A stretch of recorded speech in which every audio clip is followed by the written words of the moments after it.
기도드리옵나이다. 아멘. 옆에 뒤에 분하고 인사하겠습니다. 잘 오셨습니다. 우리 같이 인사하겠습니다. 또 우리 뒤에 분하고 인사하겠습니다. 큰 은혜 받으시기 바랍니다. 우리 마지막으로 인사하겠습니다. 계속 하나님이 지키십니다. 오늘은 일신교회가 창립 72주년을 맞는 주일 아침입니다. 전에 감신대에서 제가 처음 신입생으로 들었던 말씀 중에 잊혀지지 않는 말씀이 있어요. 목사님께서 이런 얘기를 하시더라고요. 선한 사마리아인의 비유를 통해서 이 땅에는 세 종류의 사람이 있다는 거죠. 먼저는 있어서는 안 되는 사람, 강도 같은 사람입니다. 사람을 고통을 주고 그 피를 빨아먹고 사는 사람, 있어서는 안 되는 사람이라는 거죠. 또 있으나 마나한 사람 있다는 것입니다. 바로 제사장과 레인같이 종교인이라는 이름을 붙였지만 강도 맞는 사람 그냥 지나쳐버립니다. 국률의 마음이 없죠. 있으나 마나한 사람이라는 겁니다. 그러나 반드시 있어야 되는 사람이 있다는 겁니다.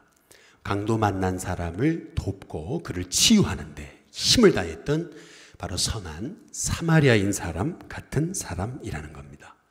저는 이 말씀을 오늘 말씀을 준비하면서 생각해 봤습니다. 그러면 우리 일신교회는 어떤 교회일까? 정말 이 땅에 반드시 있어야 되는 교회, 일신교회 맞습니까? 아니면 있으나 마나한 이 회원동 땅에 있으나 마나한 교회입니까? 아니면 있어서는 안 되는 교회입니까? 우리가 72주년을 맞는 오늘 저는 우리 일신교회가 반드시 있어야 되는 주님의 교회로 쓰임받기 위해서 오늘 말씀을 통해 하나님의 음성을 듣는 저와 여러분이 될 수 있기를 주님의 이름으로 축복합니다. 그것을 위해서 먼저 제자를 일으키는 교회가 돼야 됩니다. 한번 따라해 보겠습니다. 제자. 이 제자라고 하는 한 단어, 이게 얼마나 중요한지 마가복음 1장 우리 14절에서 15절에 보면은 요한이 잡힌 후 예수께서 갈릴리에 오셔서 하나님의 복음을 전하셨다 그러십니다. 사역을 시작하신 예수님의 모습을 볼 수 있습니다. 15절에 이르시되 때가 찼다. 하나님의 나라가 가까이 왔으니 회개하고 복음을 믿으라. 예수님이 이 땅에 오셔서 사역을 시작하면서 하신 첫 마디가 한번 따라해 보겠습니다. 회개하라. 회개하라고 말씀하십니다. 그리고 예수님이 드디어 가슴에 품고 있던 사역을 시작하시거든요. 그게 마가복음 1장 16절에서 17절 말씀입니다. 거기 보시면은 갈릴리 해변으로 지나가시다가 시몬과 그의 형제 안드레가 바다에 금을 던지는 것을 보시니 그들은 어부라 그러셨습니다. 그리고 17절 예수께서 이르시되 같이 한번 그 다음 읽습니다. 함께 읽습니다. 시작. 나를 따라오라. 내가 너희로 사람을 낚는 뭐가요? 어부가 되게 하리라 하시니 예수님이 이 땅에 오셔서 회개하라. 천국이 가까이 왔다 말씀하신 다음에 예수님이 하신 첫 번째 사역, 어떤 사람이 어떤 일을 시작할 때 그가 처음 하는 그 사역을 보면은 그 마음의 중심을 알 수 있는 겁니다. 근데 예수님이 이 땅에 오셔서 하신 첫 번째 사역이 뭐냐 하면은 그게 다름 아닌 제자를 부르시고 제자를 세워서 훈련시켜서 제자를 일으키신 것이었음을 알 수가 있습니다. 예수님의 마음에는 늘 한번 따라해 보겠습니다. 제자. 예수님의 마음에는 늘 제자가 있으셨어요. 당시 랍비들은 자기에게 오는 사람만 그 중에서 몇 사람을 뽑아서 제자를 세웠습니다. 그러나 우리 예수님은 자기에게 오는 사람만 그 중에서 뽑아서 제자로 세우신 게 아니라 오히려 예수님은 제자를 찾아다니셨습니다. 그리고 예수님이 직접 그 제자를 선택하시고 부르셔서 제자를 세워서 그들에게 하나님 나라의 비전을 알려주셨던 것을 볼 수가 있습니다. 따라서 우리 일신교회가 여기 회원동 땅에 반드시 있어야 되는 교회, 바로 이 어두움을 빛으로 바꾸는 하나님이 쓰시는 복된 교회가 되려면 우리 일신교회에 제자가 일어나야 됩니다. 한번 옆에 분한테 인사해 보시죠. 제자가 되시기 바랍니다. 한번 인사해 보겠습니다. 여러분이 기억해야 되는 것은 교인이 아닙니다. 너희는 가서 모든 족속을 교인으로 삼아 그러지 않았잖아요. 너희는 가서 모든 족속을 뭘로 삼아요? 제자로 삼아라. 예수님의 마음에는 늘 제자가 있었습니다. 사역의 시작도 제자, 마지막 승천하시기 전에도 제자. 늘 예수님의 마음에는 제자가 있었어요. 곧 이 땅을 새롭게 하는 비결, 그것은 제자라는 것입니다. 이 땅에 아무리 교인이 많아져도 세상은 바뀌지 않습니다. 우리 한국 사회가 뭐 기독교인이 1000만이 된다고 세상이 바뀌는 게 아닙니다. 이 세상이 바뀌는 비결은 이 한국 교회 안에, 그리고 일신교회 안에 제자가 일어나야 되는 겁니다. 예수님 닮은 사람, 그 말씀 따라가는 사람. 오늘 우리 하태욱 장로님 얘기하셨잖아요. 우리 이광희 장로님을 통해서 사실은 그게 제자 양육입니다. 한 사람의 영혼을 품고 주님의 말씀으로 세울 때, 그때 바로 이 땅에 예수님 닮은 하나님의 사람들이 계속 세워지게 되는 것이죠. 유대인 이야기라고 하는 홍익희 씨가 쓴 책이 있습니다. 이 책에 보면은 유대 역사의 터닝 포인트가 됐던 그런 위대한 사건이 하나 있어요. 이스라엘 백성들에게는 절대 잊을 수 없는 한 날이 있습니다. 우리나라는 뭐 3.1절, 뭐 6.25, 못 잊어버리죠. 그런데 이스라엘에게 있어서는 절대 못 잊는 한 날이 있어요. 그게 뭐냐면 AD 70년입니다. 그때가 언제냐면 이스라엘이 망한 날이에요. 이스라엘이 이방인들에게 짓밟혀가지고 성전이 다 무너지고 돌 위에 돌 하나 남지 않고 성전이 완전 초토화되면서 여러분 잘 아시는 그 통곡의 벽이 바로 AD 70년에 이방인에게 짓밟힘을 당해서 이스라엘이 망하게 되는 역사가 바로 그때 있었습니다. 한 나라가 망했어요. 그래서 그 백성들이 세계로 흩어져 버렸습니다. 그런데 나라 잃은 백성, 언어를 잃고 직장을 잃고 가족을 잃고 다 잃었습니다. 그런데 약 1900년 만에 이스라엘은 다시 나라를 회복하잖아요. 그 비결이 어디 있냐는 거예요. 그 비결. 거기 유대인 이야기라고 하는 그 책에 보니까 그 비결이 핵심 키워드, 그게 뭐냐면 한번 따라해 보겠습니다. 제자. 예, 그 핵심 키워드가 제자라는 거예요. 제자. 예. 이게 무슨 말이냐면 AD 70년 이스라엘이 망할 것을 예견했던 요하난 벤 자카이라고 하는 위대한 랍비가 있었습니다. 이스라엘에. 이 사람은 로마 황제에게 찾아가가지고 단판을 벌려요. 우리가 저항하지 않겠다. 대신 나에게 사람들을 모아서 성경을 가르칠 수 있는 조그만한 장소를 이렇게 달라. 그래서 사람 몇 사람을 모아가지고 랍비 학교를 연 겁니다. 우리 식으로 하면 제자 훈련을 시작한 거예요. 우리가 3월 23일부터 또 뭐 여러 가지 성경 공부를 하잖아요. 마찬가지로 제자 훈련을 시작한 거예요. 그래서 이 요하난 벤 자카이라는 사람은 랍비 학교를 통해서 이스라엘의 아주 신실한 그 랍비를 다시 세우기 시작합니다. 제자 훈련을 한 거죠. 그리고 나서 그들을 자기 제자로 그냥 품고 자기만 추종하게 만든 게 아니라 준비되고 훈련받은 사람을 세계로 파송했습니다. 세계로 보내기 시작했어요. 알렉산드리아, 메소포타미아, 아주 세계 곳곳 가운데 그 랍비들을 보내기 시작했습니다. 요하난 벤 자카이가 죽었습니다. 그 제자들이 또 제자들을 만들어가지고 자기가 있는 장에서 또 제자를 키웠습니다. 계속 위대한 지도자 랍비들이 일어났습니다. 결국 이 랍비 운동, 회당 운동을 통해서 이스라엘은 다시 부흥기를 맞게 된 겁니다. 이게 뭐예요? 이게 예수님의 방법이에요. 예수님이 가르쳐 주신 비전이에요. 예수님은 이 땅에 오셔서 가장 처음 하신 일이 회개하라 말씀하신 다음에 제자를 부르신 겁니다. 마지막 승천하시기 직전에도 너희는 가서 모든 족속으로 제자를 삼아라. 여러분 키워드가 어디 있어요? 제자 있습니다. 저는 우리 신교회 성도님들이 단지 교인으로 만족하지 마시기를 주님의 이름으로 축복합니다. 제자가 돼야 됩니다. 제자가 일어나야 돼요. 정말 주님을 위해 사는 하나님의 종들이 일어나야 되는 겁니다. 그것을 위해서 저는 일신교회가 두 번째, 가르치는 교회가 되기를 원합니다. 마가복음 1장 21절에 보시면은 그들이 가버나움에 들어가니라. 예수께서 그 다음 뭐예요? 예, 정신 차리시고 다시 한번. 그들이 가버나움에 들어가니라. 예수께서 그 다음 뭐예요? 예, 다시요. 그들이 가버나움에 들어가니라. 예수께서 그 다음 뭐죠? 예, 곧입니다. 곧. 여러분 이 말씀을 잘 보시면 그들이 가버나움에 들어가니라 예수께서 안식일에 들어가 회당에서 가르치심에 해도 말씀은 무방합니다.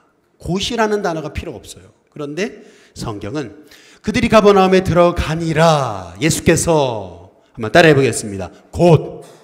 이 곧이 중요한 겁니다.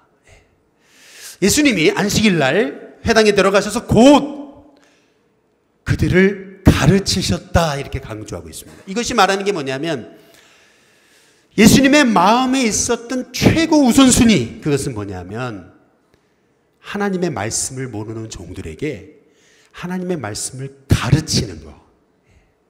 이것이 얼마나 중요한 것인가 예수님은 아셨던 겁니다. 여러분, 말씀을 배워야, 또 말씀이 내게 임해야, 하나님의 역사가 내게 임해야 여러분 내 인생이 복의 통로로 바뀌어지게 되는 것입니다.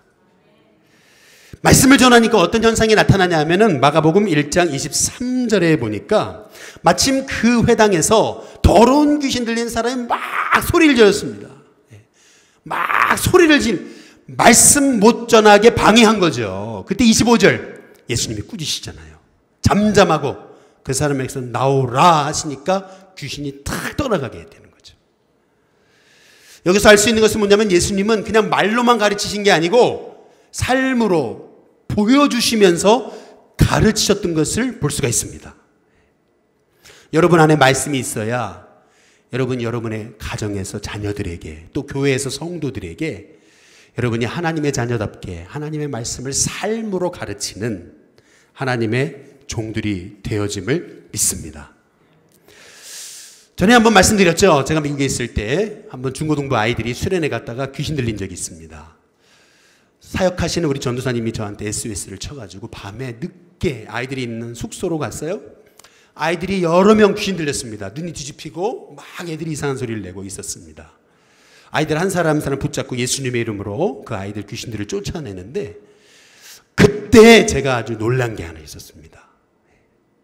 서로 친구들이 막 귀신 들리고 눈이 뒤집히고 막 그러니까 옆에 귀신 안 들린 아이들도 막 두려움에 떨어가지고 막 초조해하고 있어요. 제가 가니까 막 애들 버들버들 떨어요. 그런데 그 와중에도 눈이 살아있었던 아이가 있었어요. 두려움이 없어요.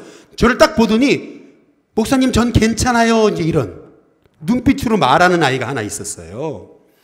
제가 그 아이를 보면 제가 놀랬던 건 뭐냐면은 야 어떻게 이 아이가 이 와중에서 이렇게 담대할 수 있을까. 여자아이가 말이죠.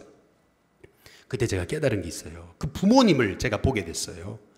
그 부모님은 미국의 NIH 미국 소위 보건연구원에 두 분 다 박사, 서울대학을 나온 박사 부부였습니다. 지금 한국에 들어와서 지금 교수로 활동하고 계시는데 이분들은 늘 입만 열었다면 예수 그리스도, 입만 열었다면 복음, 늘 정말 전도를 위해 사는 분이었어요. 그런데 역시나였어요. 역시나 그 아이가요 늘 부모님으로부터 들은 예수 그리스도, 구원의 확신이 있잖아요. 마귀는 날 못 건드린다. 벌써 눈에 살아있었어요. 저는 그걸 보면서 야 그렇구나. 그 부모들이 남긴 믿음의 삶, 그들이 삶으로 가르쳐준 그 복음의 삶은 이 아이의 삶에 녹아져 있구나. 살아있구나. 절대 저 부모들이 그 믿음으로 살았던 건 헛되지 않구나. 저는 그걸 깨달았습니다. 저는 우리 신교회 성도님들이 정말 여러분의 삶을 통해서 제자가 돼서 여러분의 가정이 정말 하나님 살아계심을 드러내는, 또 여러분 자녀들이 여러분을 통해 하나님의 살아계심을 볼 수 있는 진짜 믿음의 사람들 되시기를 주님의 이름으로 축복합니다. 우리 신교회 72년의 역사 얼마나 자랑스럽습니까? 이 서울 이 장안에 이런 교회가 또 얼마나 더 있습니까? 그러나 우리가 또 우리 자신을 돌아볼 때에 그 72년 동안 정말 여러분 제자가 되기 힘쓰셨습니까? 그 72년 동안 말씀을 여러분의 삶에, 가정에 심으셨습니까? 이 회원동 땅에 우리 일신교회가 정말 없어서는 안 되는 교회로 쓰임받기 위해서 제자처럼 세상을 향해서 복음을 전하고 섬기고 나누고 베풀며 우리가 살아왔는지 한번 우리 자신을 돌아봐야 되는 것입니다. 도대체 세상 사람들이 일신교회를 향해서 반드시 있어야 되는 정말 우리에게 등불이요 소망이 되는 교회라고 얘기하고 있는지, 아니면 일신교회는 있으나마나 교회, 아니 없어야 되는 교회라고 얘기하고 있지 않은지 한번 우리 자신을 돌아볼 수 있게 되기를 주님의 이름으로 축복합니다. 저는 우리 신교회가 이 회원동 땅에 반드시 있어야 되는, 이 땅의 등불이요 소망이 되는 그런 하나님이 기뻐하시는 교회가 되기 위해 제자가 되십시오. 그리고 여러분이 입을 통해서, 삶을 통해서 그 하나님의 말씀을 전하고 가르치는 하나님의 종들이 되십시오. 그리고 마지막 세 번째로 우리 신교회가 정말 이 땅에 반드시 필요한, 있어야만 되는 그런 교회가 되기 위해 필요한 것은, 저는 우리 신교회가 치유하는 교회가 되어야 된다고 믿습니다. 여러분 오늘 함께 읽으신 이 본문 말씀, 길게 읽었던 말씀은 여러분 주보를 보시면 알지만 오늘 여러분이 큐티 하셨어야 되는 본문입니다. 저는 올해 들어서 그냥 제가 선택하는 것이 아니라 그냥 그 주에 주신 말씀을 가지고 선포하려고 애를 쓰고 있습니다.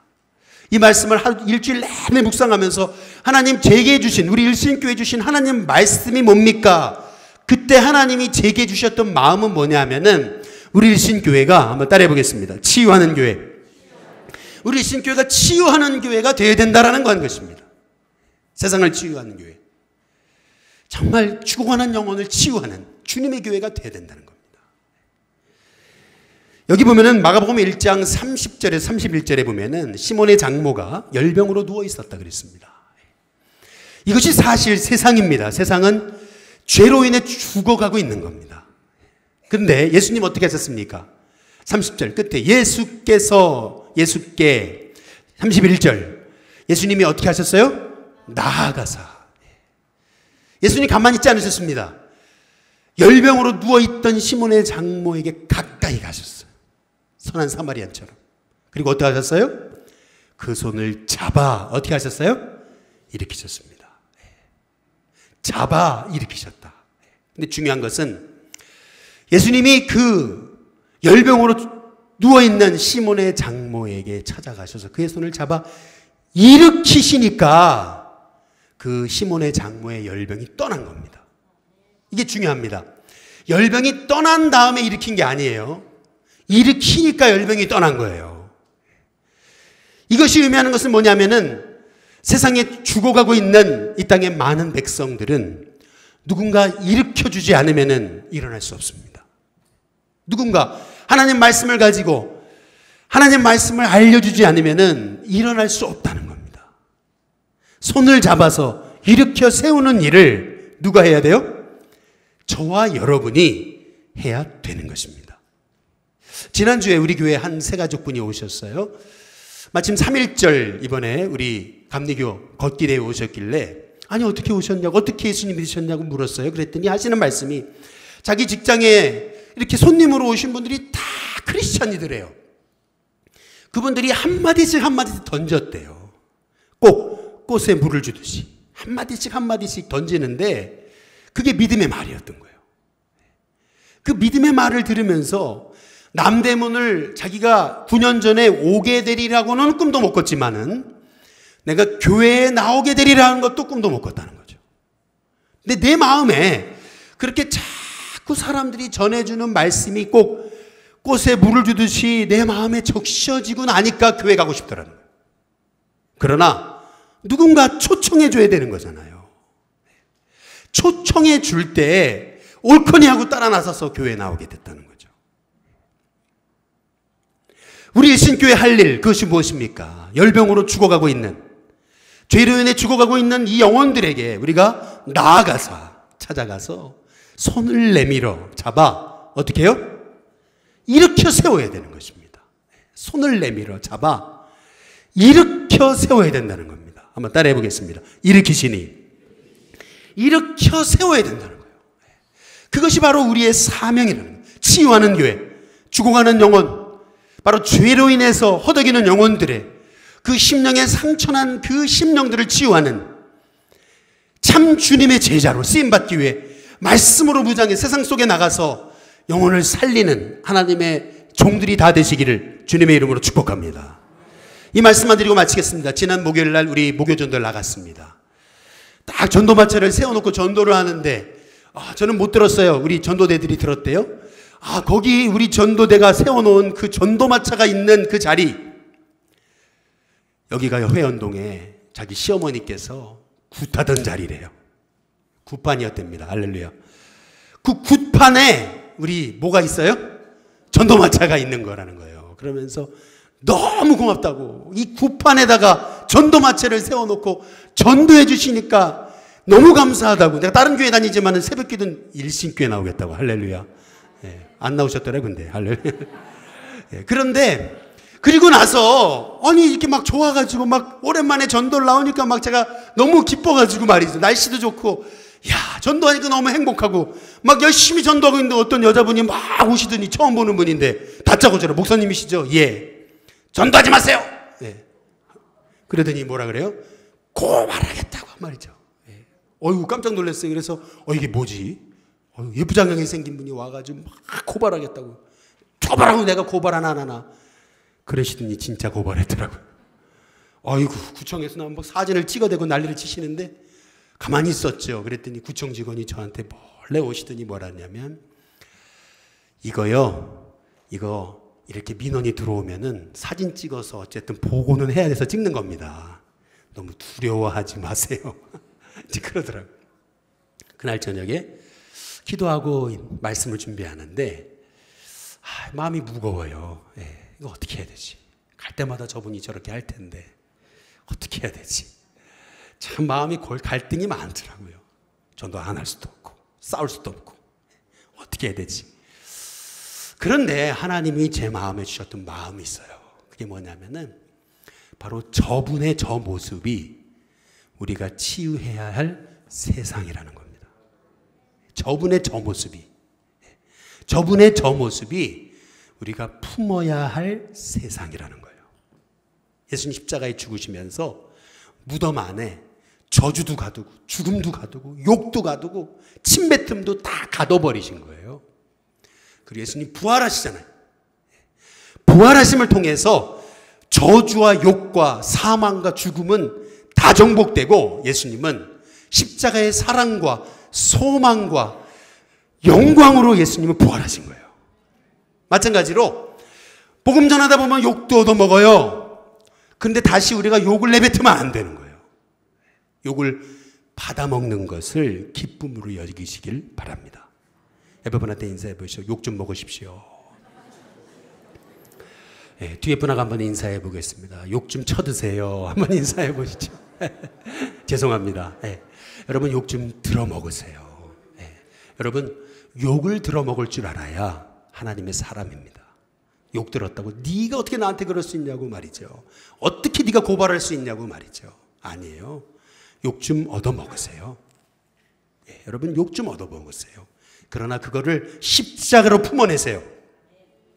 그리고 여러분이 입술에서는 축복이 나가야 됩니다. 소망이 나가고 믿음이 나가고 용서가 나가시기를 주님의 이름으로 축복합니다. 그게 제자입니다. 그게 말씀을 삶으로 살아내는 주님의 제자예요. 그렇게 사세요. 그러면 이 땅에 일신교회에 없어서는 안 되는 주님의 교회가 됩니다. 그 꿈을 꾸십시오. 이 예수님의 꿈을 꾸세요.